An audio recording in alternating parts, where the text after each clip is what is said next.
terms of expectation of what she has said thus far, except the party line of standing up for her city and the police department. My concern with that is the comments that I have heard her make, or her remarks, have not expressed any sense of compassion towards the loss of life in a very extreme way. For someone's spine to be severed 80%, that's extreme. And for me, I needed to feel, as a mother to mother, as a black woman to black woman, I needed to feel or sense some compassion coming from her. And I haven't heard that yet. That's not to say that it hasn't been done, but I have not heard that yet. And I want to say, so I hear that perspective, but then I also know just a month or two ago, she was very public about chastising black men for not being in their communities and taking care of them. And so that concerns me, that she has that particular space in which to criticize or raise comments about what black men are not doing in our communities. But then when we have an opportunity to have such a conversation about a young black man who has lost his life, I'm not feeling her own compassion to add to the conversation. Instead, it's business as usual. Well, I'm sorry, go ahead, Sam. Well, to me, it just seemed like, she's the face of our city right now. And you on worldwide news, and you go on these cameras and you out of fear just saying anything out of your mouth is wrong. When you say it's not a race issue, is because of people having baby out of wedlock. Like, why are you going to chill on the ignorance?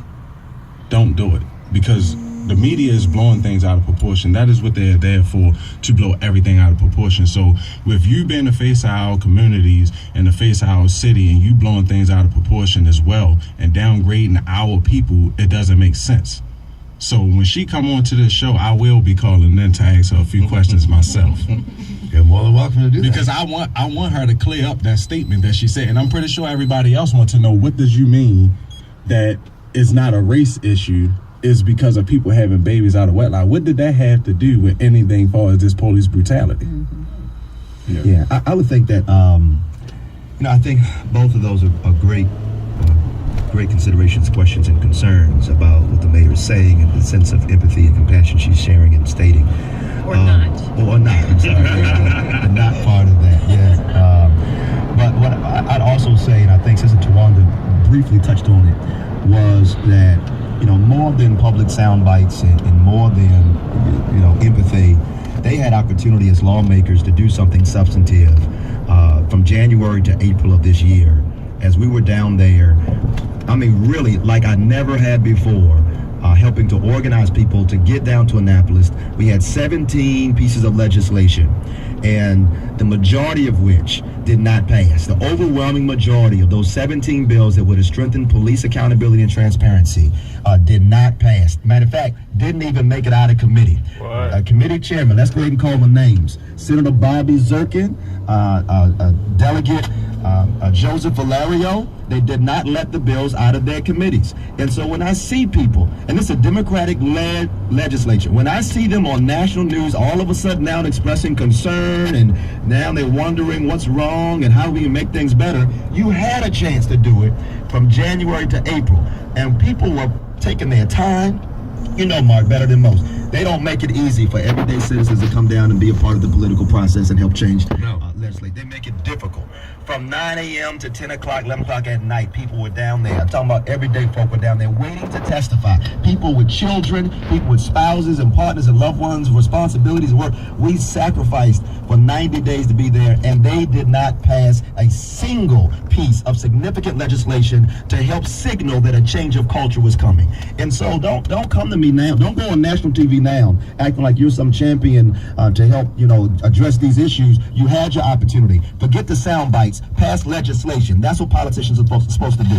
So let me just say this. I want to play a quick clip here. And it was in some papers on the Some Paper site that were taking off. But I think it's important to hear this. This is the young man, Kevin Moore, who shot the video at Gilmore Homes when Freddie Gray was being arrested. And just to hear his words about why he did it, what he saw, I want you all to get this. Then we're going to go to the phones, and Barbara and Leah Trace, we're going to get to your calls here in just a minute, but it only takes 2 minutes. I want you to hear Kevin Moore's voice about why he shot it, why he gave the video up, and what he saw and what he thinks. Uh-oh. Before I hit the corner, I heard the taser, but I couldn't record it because I was still in the backside. But once I got around to see where Freddie was, I instantly started recording, and I pulled my camera out.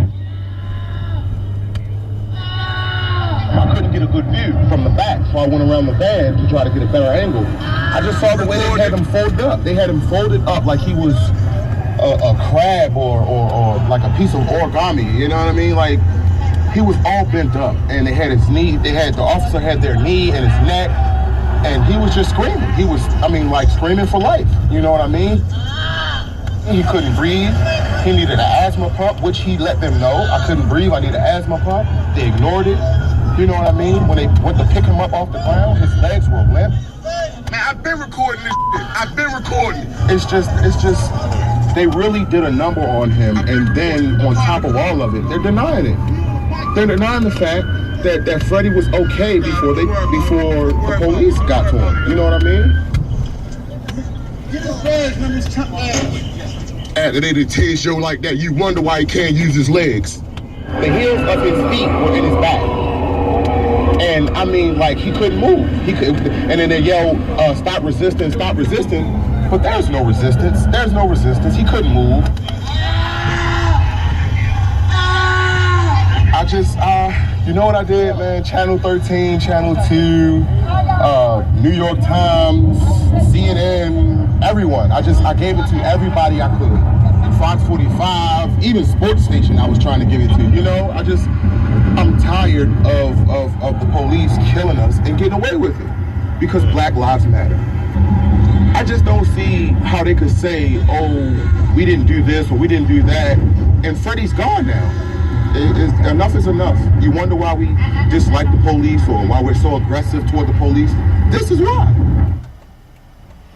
So that was the voice of Kevin Moore, who lives at Gilmore Homes and who shot the video. And my wife sent that to me this morning. Valerie sent it to me this morning and said, have you seen this? I had not seen it nor heard it. I wanted to make sure all of you saw it because not everybody looks at the Sun Papers website. And I want you to hear this on our program. And just to me, hearing that, it's hard to hear that young man, well, everybody's young to me because I'm old and he could be my grandson. Those were his last words. And he was screaming in pain, and you could hear that. And it's hard. I mean, and when you drive through Gilmore Homes, you walk through Gilmore Homes, you talk to people in Gilmore Homes, it is an occupied territory. People feel that. They want to be safe on the streets from the thugs in the corner. Of course they do. But they don't want to be safe on the street from the thugs this way. And there's another way to do it. And I just had to say that. But Ray, you were going to say what? And then we'll open the phones. You know, until society and everybody truly hear the cries of our young people out in the street, our young people have been crying out like this for years, and no one has listened. No one is, and the government has listened. Just like they do racial profiling against blacks, our kids in the hood are racial profiling police because you don't know which one of them is going to give you justice or be terrorized.